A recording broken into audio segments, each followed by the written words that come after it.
वो चेतनात्माओं, आचार्य भगवान नेमीचंद सिद्धांती देव इन्होंने यहाँ पर कथन किया था कि जो 8 प्रकार के कर्म होते हैं, उन 8 प्रकार के कर्मों में बंध की बात बताई थी। ये जब बंधते हैं तो 4 प्रकार से बनते हैं। सबसे पहले स्थिति, पहले प्रकृति, स्थिति, अनुभाग और प्रदेश, 4 प्रकार से बंध होता है।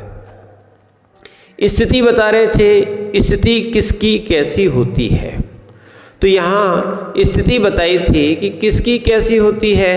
तो यहाँ सबसे पहले अपन को ज्ञानावरण की बता दी थी, दर्शनावरण की बता दी थी, जो दर्शन को ना होने दे, जो ज्ञान को ना होने दे। और फिर वेदनी की बताई थी। क्या बताई थी? वेदनी की, कि जो आत्मा को देखो, सबका अनुभव करने वाला या सबका अनुभावक कोई है तो वो आत्मा है। आत्मा अनुभावक है।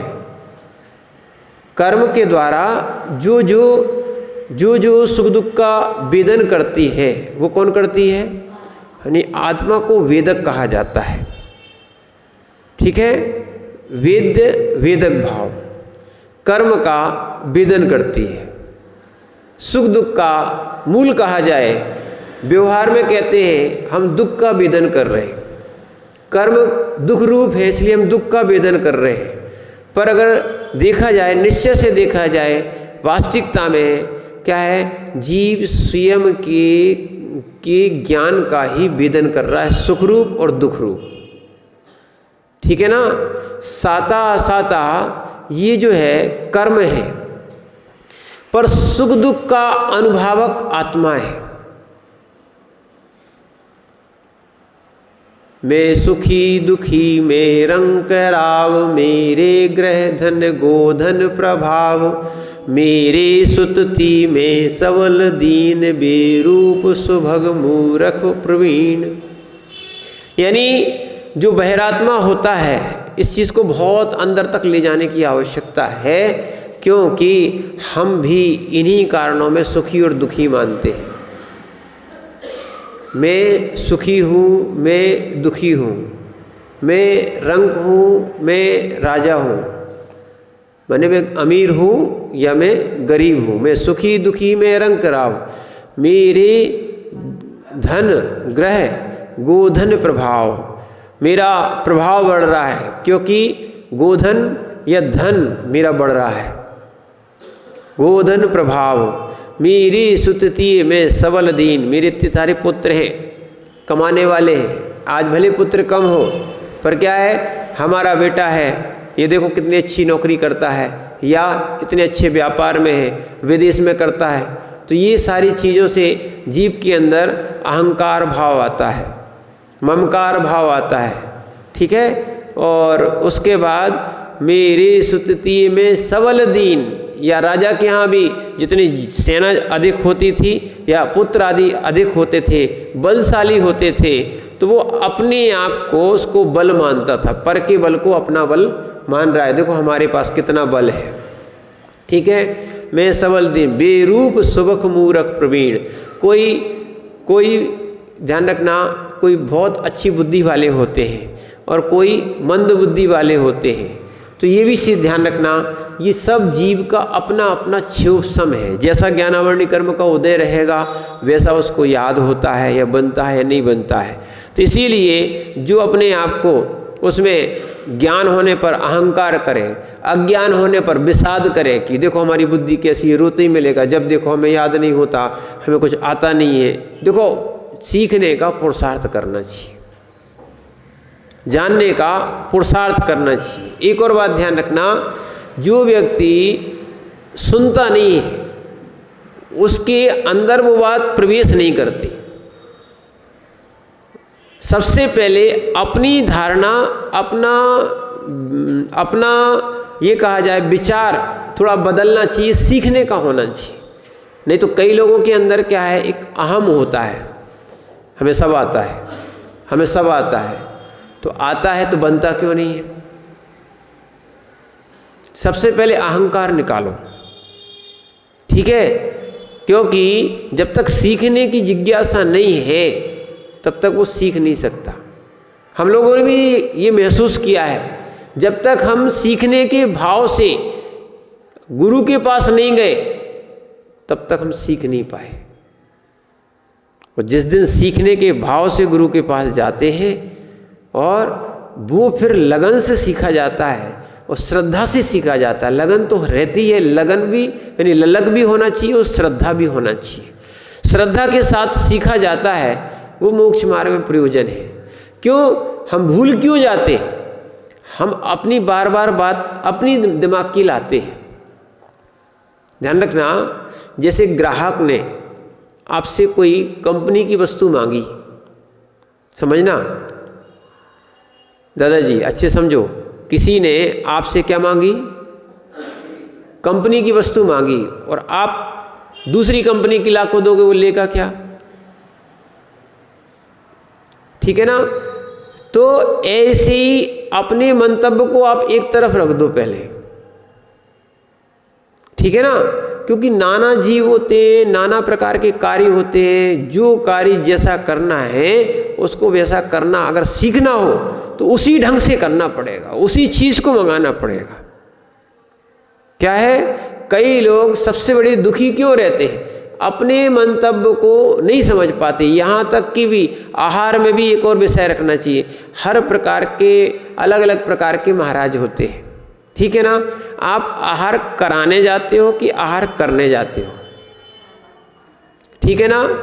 मूल उद्देश्य क्या होना चाहिए? आहार कराने का। जब आहार कराने का होता है तो आप उनको चीज़ दिखा सकते हो, पर अपने अनुसार, जैसे हमें मीठा अच्छा लगता है, हमें खट्टा अच्छा लगता है, हमें चिरपरा अच्छा लगता है, वैसा आप जब समझ में नहीं आया हो तभी चलाना शुरू कर दी। ध्यान रखना, तो वो इष्टकारी भी अनिष्टकारी हो जाता है। क्या होता है? इष्ट वस्तु भी अनिष्ट हो जाती है। यहाँ तक कि बिना रुचि से खाया गया भोजन, बिना रुचि से सुनी गई बात अपनी स्मृति में नहीं रहती और स्वास्थ्य में, भोजन में, वो जो भोजन किया गया है वो लाभकारी नहीं होता है। ध्यान रखना, रुचि से सूखी रोटी खाने वाले ऐसे भी मजदूर होते हैं, वो हष्ट-पुष्ट देखे जाते हैं, और अरुचि से काजू खाने वाले भी बीमार देखे जाते हैं। क्या होता है? इसलिए भोजन रुचि से, विवेक से और ऐसी हर वस्तु को सीखने का, समझने का प्रयास करना चाहिए। सबका अपना अपना उसमें क्षोभसम काम करता है। तो इसीलिए मैं सुखी दुखी में रंग राव, मेरे ग्रह धन गोधन प्रभाव, मेरे सुति में सबल दीन, बेरूप सुभग मूर्ख प्रवीण। ये सब बहिरात्मा की दृष्टियां हैं, ना मैं सुखी हूँ। देखो, कोई वस्तु आ गई, वो मेरे स्वरूप की है क्या? नहीं है, चली गई। मेरे स्वरूप की है क्या? क्या गया, क्या आया? क्या गया और क्या आया? बस इसी कारण से जीव सुखी और दुखी मान लेता है। कोई अच्छी चीज़ मिल गई, हाँ बहुत अच्छी मिल गई, चला गया और उसके पीछे विषाद कर रहा है। क्या कर रहा? जबकि उसमें तुम्हारा कोई ज्ञान दर्शन है क्या? वे सुख के साधन नहीं है। इसलिए इंद्रिय सुख को सुख का साधन नहीं कहा है, ये दुख के साधन है। इंद्रिय सुख कैसे हैं? दुख के साधन है। इसीलिए इन दुख के साधनों से जीव को दूर रहना चाहिए। क्या है? और यही दशा कराती है मोहिनी। अभी यहाँ पर मोहिनी की बात आ रही है कि मोहिनी की प्रकृति क्या करती है। तो कल आपको बताया था, मोहिनी की प्रकृति जो है वो मद्यपानवत, क्या है? मद्यपान के समान। जैसे कोई नशे का सेवन कर लेता है और नशे का सेवन करने के बाद हे उपाधि का विचार भूल जाता है। हम वास्तविकता में मनुष्य पर्याय में ये जीव जो आया है, क्योंकि इसका मरण तो होता नहीं है, मनुष्य पर्याय में जीव आया है आत्म कल्याण के लिए। किस लिए आया है? आत्म कल्याण के लिए, पर इंद्रिय सुखों में फंस जाता है। क्या होता है? करना चाहिए था आत्म कल्याण, ठीक है, रहना चाहिए था सबसे माध्यस्थ भाव, पर राग द्वेष में पड़ जाता है। जैसे हम सोचो कि हम मंदिर आए हैं, मंदिर किस लिए आए? भगवान के दर्शन पूजन जाप के लिए, पर अपन वो चीज़ छोड़ के दूसरे कार्यों में पड़ जाए।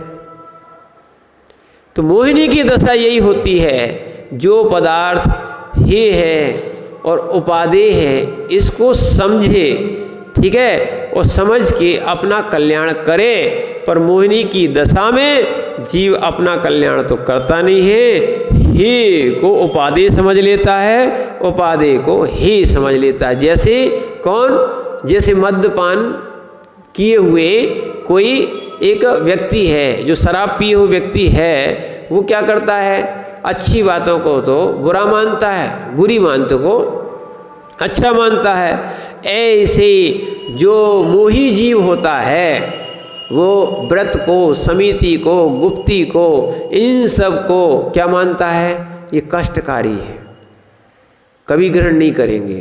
क्या बोलता है? हमारा नियम है कि हम कोई नियम नहीं लेंगे। क्या है? हमारा नियम है कि हम कोई नियम से बंधेंगे भी नहीं। यानी नियम संयम को बंधन मानता है, और स्वच्छंद वृत्ति को वो क्या मानता है? आनंद और स्वतंत्रता मानता है। एक और ध्यान रखना इस बात को, क्या मानता है? अगर वास्तविकता में मद्यपान जो अपने स्वरूप को भुला दे, वास्तविकता में हमारा ज्ञान दर्शन अनंत सुख का स्वरूप था, वो तो हम भूल गए और इंद्रिय सुख में फंस गए। किसमें? इंद्रिय सुख में। विचार करना, स्पर्श इंद्रिय में हाथी, रसना इंद्रिय में मछली। सुनना, जो रसना इंद्रिय के लोलुपी है, मछली बनना पड़ता है। क्या है? अभी हम लोग एक जगह गए थे, रास्ते में देखा छोटी छोटी सी मछलियाँ जो है ना लोग सुखा लेते हैं। क्या है? सुखा रहे थे। हम लोग रोड पे से एक जगह जा रहे थे तो वो सूख रही थी, और वही थोड़ी सी उन्हीं घास पे वो सुखाने के बाद उनको भूंज लेते हैं, सुखा के उनको भूंजते। इतने इतने से जीव, विचार करना। अब हम लोग सोच रहे थे ये रसना इंद्रिय के कारण जीव मछली बन जाता है, और रसना इंद्रिय के लोभ में ही मछली क्या है? उस जाल में फंस के आती है। कई तो रसना इंद्रिय के लोभ भी नहीं है तो वो जाल लगा लेते हैं, जहाँ से जल आता है ना, नदी का पानी आता है, बहता है, वहीं लगा लेते हैं, भले वो कैसे भी हो, सब फंस जाती है। जैसे छन्नी नहीं लगा लेते हो आप लोग, कचरा अलग हो जाता है, ऐसी कई जगह वो लोग जाल बिछा के बैठते हैं, जैसे ही वो मछली आती है उस जाल में फंस जाती है। कई बार देखा है, बहुत सारे लोग कहीं छोटी छोटी जगह खंतियों में पानी भर जाता है ना, कुछ नहीं, अपनी धोती को लेके और 2-4 लोग वहाँ से इकट्ठे दोनों छोर को पकड़ के और क्या करते हैं? डुबो देते हो, जितनी होती हैं उसमें मछलियाँ। अभी लॉकडाउन के समय में भी हम लोगों ने देखा एक तालाब जो है ना पानी खाली हो रहा था, बहुत सारे लोग वहाँ पे घूम रहे थे और अपनी अपनी वही कपड़ा लिए और डुबो रहे थे। जितनी मछली थी बेचारी, सबको पकड़ पकड़ के मच्छरदानी कहो या ऐसी वो भी धोती से कर रहे थे। उनके पास नहीं है मच्छरदानी, कौन मच्छरदानी लेने जाएगा? ठीक है ना, धोती जो है ना, धोती को डुबो के कई जगह देखा है ये लोग, कई जगह धोती में इतनी इतनी सी मछलियाँ। कहने का इतना सा तात्पर्य है कि देखो, जैसे ही रसना इंद्रिय के कारण मछली अपने प्राण गंवा देती है, अपन को दया आती है। क्या आती है कि देखो रसना इंद्रिय के कारण एक तो मछली बनना पड़ता है और उस लोभ के कारण, और फिर क्या है वो पकड़ी जाती है। नहीं तो उनके गले में बड़ी मछली रहती है तो वो कांटा फंसाते हैं, उसमें कांटे में क्या है? उनकी भोजन सामग्री। और भोजन सामग्री में आटा तो कम देते हैं, विचार करना। केचुआ होता है, केचुआ, उस केचुए को कांटे में पो देते हैं, ऐसी ऐसी वेदनाएं देते हैं। देखना, आप सोचो कि कैसा लगता होगा, कोई आपके शरीर में कोई कांटा कहीं से भी पो दे तो कैसा लगेगा। ऐसा पो दिया और कहाँ डाल दिया, पानी में। जैसे ही वो खाने आई उसके गले में वो आटा फंस जाता है। ध्यान रखना, अपनी थोड़ी सी विवेक बुद्धि जागृत हुई या अपन ने बहुत अच्छा पुण्य किया था जो जैन कुल में अपन को जन्म मिला। अन्यथा कई लोग यही कह देते हैं कि ये मछली आदि तो खाने वाली चीज़ें हैं, जैसे सब्जी खाई जाती है, ऐसा बोलते हैं। जैसे सब्जी खाई जाती है ऐसे ये खाने के लिए तो बने हैं। क्या है, ऐसे ही लोग बोलते हैं। तो इसीलिए देखो, रसना इंद्री में कौन प्रसिद्ध हो गया, इसलिए एक एक इंद्री का चिंतन करना। पहला क्या है, स्पर्श इंद्री। स्पर्श इंद्री के कारण हाथी जो है ना, वैसे इतना बलशाली कौन पकड़ सकता था, पर स्पर्श इंद्री के कारण वो हथनी के स्पर्श के कारण कि हथनी होगी, वो कागज की बना के रख देते हैं और कुछ नहीं देखते, सीधा दौड़ता हुआ वहाँ चला जाता है। जैसे ही चला गया, गड्ढे में जाके गिर गया। क्या हो गया, गड्ढे में जाके गिर गया और बहुत दिनों तक वहाँ पड़ा रहता है। जब बेचारा असमर्थ होता है, खाने पीने भी नहीं मिलता है, जब बिल्कुल वो कमज़ोर हो जाता है, तब उसको बाहर निकालते हैं। बिल्कुल कमज़ोर हो गया, फिर उसको अंकुश आदि के माध्यम से बस में करते हैं। फिर थोड़ा थोड़ा भोजन देते, पूरा भरपेट देते भी कहाँ है। तो ठीक है, अब उसको भोजन के कारण क्या हो गया, अब जितना मिलेगा वो फिर बस में रहता है, शक्ति नहीं है अब। तो कहने का अर्थ था, स्पर्श इंद्री के अगर लोभ में वो नहीं भागता, ऐसे जीवों को ये नहीं देखना चाहिए खाने को मिल रहा है, स्पर्श को मिल रहा है। ऐसे ही घ्राण इंद्री, घ्राण इंद्री में कौन है, घ्राण इंद्री में भौरा। कौन सा, कि वो, हाँ, कमल के फूल कह दो या पराग के कारण कमल के फूल में जाता है और संध्या के समय वो पराग लेता रहता है और वो कमल धीरे धीरे बंद हो रहा है, वो देख भी नहीं रहा। और जैसी शाम हो जाती है वो कमल बंद हो गया, और राग है कि जिसका खाया है उसमें छेद थोड़ी किया जाता है। उस भौरे की शक्ति है। हम लोगों ने देखा एक जगह कि एक मंदिर में एक लकड़ी की वस्तु लगी हुई थी, उसमें भौरा छेद कर रहा था। कितनी शक्ति थी, लकड़ी में, ठोस लकड़ी में भौरा छेद करता है, अपना घर बनाता है। इतनी शक्ति है कि वो लकड़ी को छेद कर सकता है। पर वो घ्राणेंद्री में जो है ना, भौरा प्रसिद्ध हो गया। घ्राणेंद्री में नहीं, घ्राणेंद्री में भौरा प्रसिद्ध हो गया, तो वो उसमें छेद नहीं कर पा रहा है। उस सुबह क्या होता है, चाहता तो वहाँ से निकल सकता था, पर सुबह क्या होता है, वहीं बैठे बैठे प्राण उड़ जाते हैं। ठीक है ना। भौरे का जो मरण होता है वो सुगंध के कारण होता है। जो कमल के अंदर मरण हुआ वो किसके कारण हुआ, सुगंध के कारण। ठीक है। ऐसे ही चौथी इंद्री कौन सी है, चक्षु, क्रम से होती है। चौथी इंद्री कौन सी है, आँख। पतंगा देखा, लाइट के कीड़े, पतंगे कितने ही अपन रोको पर वो रुकते कहाँ हैं, हाथ पैर जाए, पैर टूट जाए, यहाँ तक अग्नि में भी जल जाते हैं। जहाँ अग्नि जलती है, मोमबत्ती आदि या कोई दीपक आदि या अन्य जगह, इसका भी विवेक होना चाहिए कि हमें ढक के रखना चाहिए।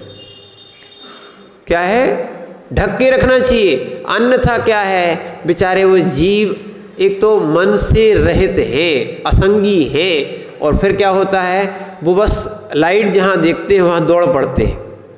ठीक है। छिपकली को भी मत मारो। अपन को आ रहा है कि दया आ रही है तो अपन दोनों को बचाना चाहते हैं, तो क्या करो, लाइट बंद कर दो। लाइट बंद कर दोगे, वहाँ से जीव अपने आप चले जाएंगे। एक छिपकली आदि भी क्यों वहाँ पे आती है, अरे जहाँ जिसको कुछ मिलता है वहीं आता है, ठीक है ना। तो क्या रहेगा समझना, जैसे ही लाइट बंद कर दोगे तो क्या हो जाएगा, भाग जाएंगे, ठीक है ना। एक दूसरी बात हो गई, फिर उसके बाद लाइट बंद कर दो तो ऐसे ही, पर वो जहाँ जहाँ लाइट होती है जलती है वहाँ पर वो भौरा जो है, भौरा नहीं पतंगा है, अपने प्राण भी चलाए जाएंगे, अंत अंत तक वहीं जाता है। ये अज्ञान दशा है, ठीक है। और ये देखो ना, इस आँखों के कारण अपन कितने मोहित हो जाते हैं, हमें वही चीज़ चाहिए। जैसे रावण था, सीता को देखकर मोहित हो गया, सीता को देखकर मोहित हो गया, और क्या हुआ, जबकि स्वयं के पास सीता जैसी बहुत सी सुंदरियां 18,000 रानियां थी। कितनी थी, 18,000 रानियां थी, सुनना। पर उसके बाद नहीं, मोहित हो गया तो हो गया, और पर स्त्री सेवन किया, इस कारण से उसको नरक जाना पड़ा। यानी सेवन तो नहीं किया पर भावना तो थी, सीता ने स्वीकार नहीं किया इसलिए वो नहीं मिले, और उस सीता के कारण ही युद्ध हुआ। राम अंत अंत तक देखना, छायक सम्यक दृष्टि जीव जो थे वो अंत अंत तक लड़ने का विचार नहीं था उनका। तो इतना कहना था, सीता का आपने अपहरण किया है, हमें कुछ नहीं चाहिए, ना तुम्हारी लंका चाहिए ना कुछ तुम्हें चाहिए, मात्र हमें अपनी सीता लौटा दो। पर वो कह रहे नहीं लौटाएंगे। तो कहने का तात्पर्य है कि इस रूप के कारण, है ना, पतंगा तो मरण को प्राप्त होता ही होता है, इस रूप के कारण ये जीव भी कैसा मोहित हो जाता है। कई बार ऐसे ऐसे लोग नहीं मिलेगा तो आत्महत्या कर लेते हैं, किसी को मार भी देते हैं रूप के कारण, ठीक है। और फिर आगे देखा जाए, कर्णेंद्री कौन सी अंतर में है, 5वीं कर्णेंद्री। कर्णेंद्री में मोहित हुआ व्यक्ति क्या है, वास्तविकता में देखना, जैसे सर्प होता है ना, सर्प को कोई हाथ डाल के या उसको बिल में से कोई बाहर निकालने की सामर्थ्य नहीं रखता, ठीक है। पर कर्णेंद्री के वश में हुआ कौन, सर्प, हिरण। सर्प भी है, हिरण भी है, ठीक है। हिरण भी क्या करता है, मधुर शब्द सुनने के कारण वो स्तब्ध हो जाता है, उनको सुनते ही रहते, सुध बुध भूल जाता है, और शिकारी उनको पकड़ लेते, यहाँ सपेरा उनको पकड़ लेता है। बीन बजाता है, और जैसे ही बीन बजाते हैं तो क्या होता है, सर्प नहीं, सर्प निकल के बाहर आता है। सर्प के कान होते हैं, तो सर्प क्या होता है, निकल के बाहर आता है। बीन बजने दो, यहाँ भी बीन बज जाएगी तो लोग इकट्ठे हो जाएंगे, क्या होगा। ये सब कर्णेंद्रिय के लोलुपी जीव हैं। क्या है, संगीत में ध्यान रखना, एक जगह लिखा था, संगीत भी एक जादू है। संगीत क्या है, एक जादू है। यानी जादू यानी एक आपको वशीकरण का एक मंत्र बना देता है। मधुर संगीत अगर होता है व्यक्ति मुग्ध हो जाते हैं। ध्यान रखना, शब्द भी पौद्गलिक है, अपन निकल चुके हैं। शब्द भी क्या है, इसीलिए शब्द से प्रभावित नहीं होना चाहिए, भाषा से प्रभावित नहीं होना चाहिए। इनका सिद्धांत क्या है, इनका सम्यक है कि नहीं, इनका रहन सहन कैसा है, ठीक है, इनका खान पीन कैसा है। आज लोग शब्द से प्रभावित हो रहे हैं, यही हो रहा है। कोई रूप से प्रभावित हो रहा है, कोई शब्द से प्रभावित हो रहा है, ठीक है, कोई वैभव देख के प्रभावित हो रहा है। इसीलिए फिर जीवन भर दुखी रहते हैं जीव। क्या है, इसीलिए ध्यान रखना, ये बीन सुन के, ये संगीत सुन के प्रभावित नहीं होना। एक रानी थी, यशोधर राजा की रानी थी, और एक कुबड़ा था। क्या था, कुबड़ा था। सुनना, वो कुबड़ा बस क्या है, मधुर बीन बजाता था और गीत गाता था। और कैसी रानी, ऐसी यशोधर की नहीं समझना, ऐसी बहुत सी रानियां हैं समझना, जो मधुर बीन को सुन के या मधुर संगीत को सुन के अपने सील को नष्ट कर लेती हैं। इसीलिए साधकों को भी चाहिए और व्यक्तियों को भी चाहिए कि ऐसी अज्ञानता ना करें। क्या है? ऐसी अज्ञानता, यानी जैसे मोही जीव होता है, मोहित हो जाता है, ऐसे अज्ञानी जीव ये अज्ञानता में आने वाला कौन? ये है मोहिनी कर्म या मिथ्यात्व, जो मोहित कर देता है। बहुत सारे लोग अज्ञानता बस ऐसे कार्य कर लेते हैं जो 5 इंद्रियों के बस में हो जाते हैं, और कई लोग तो ठीक उसमें बस में नहीं हो रहे हैं, मन के बस में, मन में जो आएगा सो करेंगे, मन भी पौधगलिक है। ये देखो, ये हे है कि उपाधि है, शास्त्र के अनुसार, हमारे अनुसार नहीं। किसके? अपने स्वयं के मन के अनुसार नहीं, शास्त्र के अनुसार हे है कि उपाधि है। और लोग क्या करते हैं? मनमानी करते हैं। वो मनमानी करने के कारण ही मिथ्यात्व में पड़े रहते हैं। क्या है? यहाँ पर त्याग को दुख बनाते हैं, और संसार में, ग्रस्त में इतनी बातें आपको सहना पड़ती, सुनना पड़ती है, फिर भी आप आनंद से रहते हो, कहते नहीं सुखी है। यानी कोई त्यागी बनने जाए तो पूरे घर परिवार के सब लोग रोकने आ जाएंगे, यहाँ तक कि आस पड़ोस के भी लोग सब आ जाएंगे। आते कि नहीं आते? और कोई शादी करने जाए तो खुशी खुशी भेजते, तिलक लगा के, माँ तिलक लगा के, बड़ी मैंने उसके अरमान होते, भले वो एक दिन बहू को घर पे रख पाए या ना रख पाए।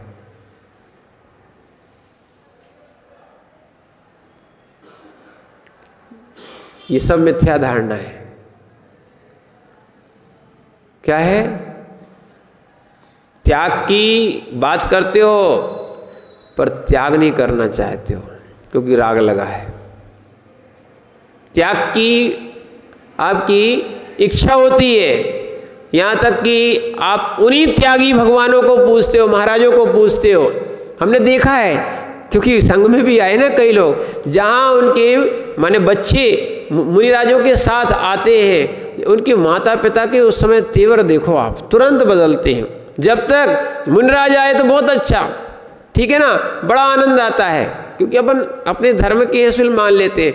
अगर अपना बेटा या अपने घर का कोई परिवार का सदस्य उनके साथ जाए, देखो फिर महाराज की कैसी वो बातें या स्तुति करते हैं, गालियों से स्तुति करेंगे, क्या है, बहुत सारी उल्टी सीधी बातें कहेंगे, जबकि अपन को कहना नहीं चाहिए थी। ये सब अज्ञानता का कारण था।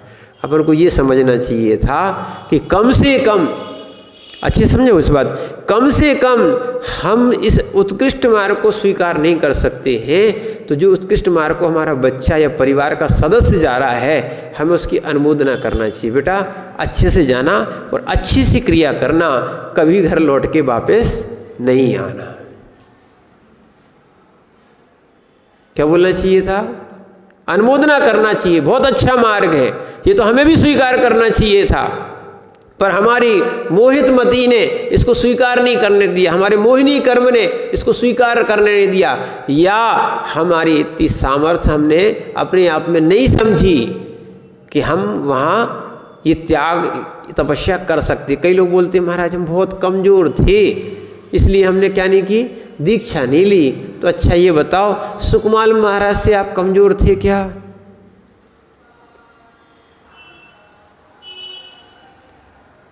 और वो सुकमाल महाराज जिनको राई का दाना गड़ता था, बाल जिनको गड़ता था, स्वाद के लिए वो कमल में रखा हुआ क्या है, एक दिन पहले का वो चावल, उसका ही वो भोजन करते थे। देखना ऐसे सुकमाल महाराज क्या है, निर्गंथ दीक्षा ले ली, और निर्गंथ दीक्षा लेने के बाद 3 दिन का उनकी आयु मात्र थी, 3 दिन का मैंने उनने उपवास ग्रहण कर लिया, और एक जगह वो खड़े रहे, 3 दिन तक स्यालनी खाती रही।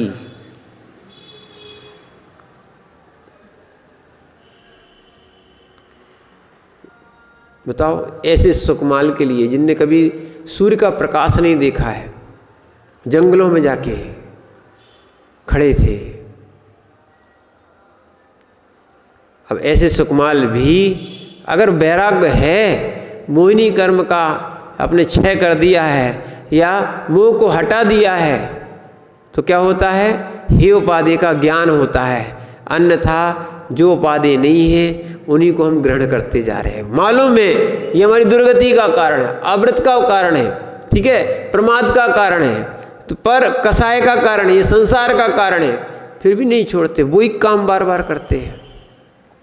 तो इसीलिए ये सब वास्तविकता में कौन कराता है? कौन इसमें निमित्त कौन बनता है? मोहिनी कर्म, मिथ्यात्व। मोहिनी के दो भेद हैं, दर्शन मोहिनी और चारित्र मोहिनी। दर्शन मोहिनी की 3 प्रकृति है, मिथ्यात्, सम्यक मिथ्यात् और सम्यक प्रकृति। मिथ्यात् इसी की प्रकृति है। किसकी है? दर्शन मोहिनी की ही प्रकृति है। जो तत्व को अतत्व जानता है, कल्याण को अकल्याण जानता है, सुख को दुख जानता है, दुख को सुख जानता है, ये सब विपरीत कौन करता है? मिथ्यात्व। और कसाय में कौन लाता है? यही मोहिनी कर्म, जो संयम नहीं होने देता है ना, यही मोहिनी कर्म है कि ये कसाय में लाता है और जीव के गुण स्थान को नीचे ले आता है, या संयम नहीं होने देगा। जब जीव की चारित्र मोहिनी कसाय मंद पड़ती है तब जीव संयम लेता है, और संयम बढ़ाना है, जीव को विशुद्धि स्थान बढ़ाना है, गुण स्थान बढ़ाना है। सबसे मूल चीज कोई है तो उसका नाम है कसाय। कसाय कम करना चाहिए। क्या है? और जब तक ये कसाय रहेगी तब तक संयम नहीं आएगा। तो ये मोहिनी कर्म क्या है? हे उपाधि के विचार से शून्य कर देता है। ठीक है, जैसे कि मिथ्यात्व का उदय आया था तो मारीची ने, महावीर स्वामी भगवान का जीव कौन? मारीची ने समूसरण छोड़ दिया। ये मोहिनी की दशा है कि कहाँ जीव को समूसरण मिलता है। ऐसे अपन भी कई बार भगवान के समूसरण में गए पर समूसरण में प्रवेश ही नहीं कर पाए। कोई झूला देखने पहुंच गया, कोई रंगमंच देखने पहुंच गया, और यही होता है। देखो पंचकल्याणक देखे आपने, पंचकल्याणक में यही व्यवस्था है। पंचकल्याणक के वो भगवान की विशेष क्रियाओं को कहाँ देखते लोग, है ना। कई जाते हैं बाजार के लिए जाते हैं, कई जाते हैं मिलने के लिए जाते हैं। जब बड़े बड़े पंचकल्याणक होते हैं तो कई घूमने जाते हैं। किसके लिए जाते हैं? घूमने जाते हैं। कई माताएं हैं, वे कहेंगी चलो ठीक है अपन गए थे तो वहाँ से कोई चका मैंने पटला, बेलन, है ना, झड़िया, इन चीज़ों को खरीदेंगे। कई शॉपिंग के लिए जाते हैं कि वहाँ क्या है, बहुत वैरायटी मिलेंगी, नई नई चीज़ें मिलेंगी, सो वो खरीद के आ जाते। माने मूल चीज़ जो है पंचकल्याणक देखने जाना था वो कहाँ देख पाते। ऐसे ही कई लोग समूसरण में भी गए पर वहाँ के अलग अलग जहाँ पे भूमियाँ थी, अलग अलग नाट्यशालाएँ थी, वहाँ देख के आ गए और 8वीं भूमि में प्रवेश ही नहीं किया। क्या है? ऐसा जीव भी ये अज्ञान दशा है, मोहित दशा है। फिर आगे बताया आयु कर्मणा का प्रकृति। आयु कर्म की क्या प्रकृति है? निगड़ वद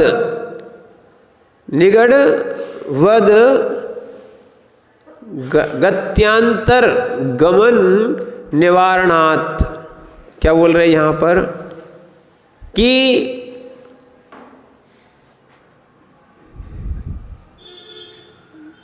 अच्छा, निगड़वद, ये मोहिनी कर्म की प्रकृति के बाद दूसरी आ रही है आयु। बेड़ी के समान दूसरी गति में जाने को रोकना, यह आयु कर्म की प्रकृति है। बेड़ी होती ना, उसको निगड़ कहा है। वो आयु कर्म की प्रकृति क्या करती है समझना। आयु कर्म की प्रकृति क्या करती है? जीव को रोके रखती है, जीव को रोके रखती है। जैसे सलाखों में बांध दिया जाता है बेड़ियों से, या जेल की भी वो क्या दरवाजे होते हैं ना, सलाखे क्या बोलते हैं उसको, हाँ, उसके अंदर रखा जाता है। तो ऐसी ये जीव भी जो है ना इस मनुष्य पर्याय में है, इसको रोके रखे। कौन? आयु कर्म। ठीक है। एक और दूसरा कर्मकांड जी में आता है, जैसे एक काष्ठ का जिसमें पैर आदि बांध दिए जाते हैं, यानी पैर को बांध के खील आदि ठोक दी जाती है, हाथ को वो बांध के क्या है उसको ठोक दिए जाते हैं, माने वो बंधा रहता है, उसमें गला फंसा रहता है, पैर फंसे रहते हैं, बड़ी परेशानी होती है। वो खड़ा रहेगा या डला रहेगा, बड़ी मुश्किल से वो उनको तकलीफ होती है। ऐसी ये आयु कर्म जीव को रोके रखता है। और आयु कर्म ना होता और एक बार आयु कर्म बंध जाए तो इसको भोगना ही पड़ता। बस अंतर इतना है, हम भी सोच रहे थे अब 1-2 दिन में वो और पढ़ा देंगे आपको। क्या बोलते हैं, क्या है, गुण स्थान का क्रम सुबह देख लेंगे अगर विषय रहेगा, नहीं तो दोपहर में देख लेंगे, क्योंकि वो भी आवश्यक है। वो बहुत दिन से कह रहे हैं और वो अब समय भी कम बचा है। हाँ, 10 करण वाला जो है देख लेंगे, सुबह का है, हो सकता है सुबह सब लोग, हाँ, क्योंकि 2-3 दिन में हो पाएगा वो भी, है ना।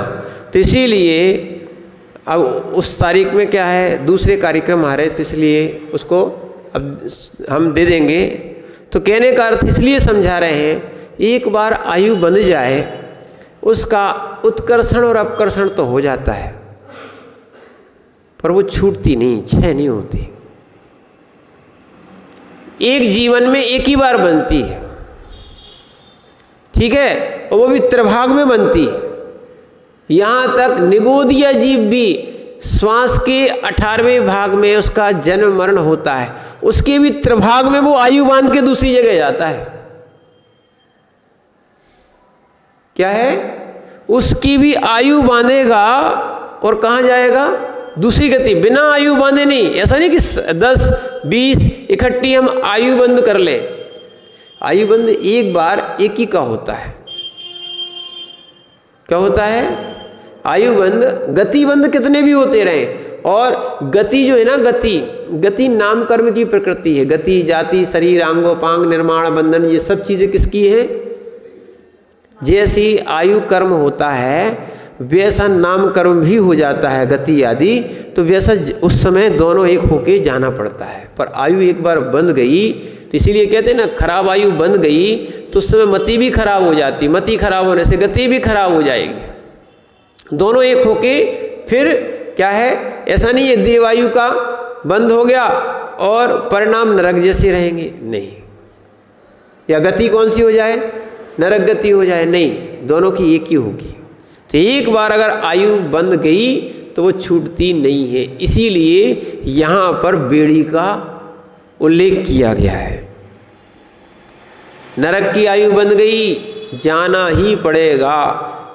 जैसे श्रेणिक थे, श्रेणिक के 7वें नरक की आयु का बंद हुआ था, पर उन्होंने कम कर लिया, पहले नरक में आ गए, पर नरक जाना नहीं छूटा। तो इसीलिए इनका उत्कर्षण और अपकर्षण भी होता है। और आगे आता है कौन सा, नाम कर्म का प्रकृति। हाँ, समय आपका हो रहा है, अब देखते हैं, इतना सा अपन देख लें। नाम कर्म का प्रकृति, इसको और अच्छे से अपन कल समझेंगे। चित्रकार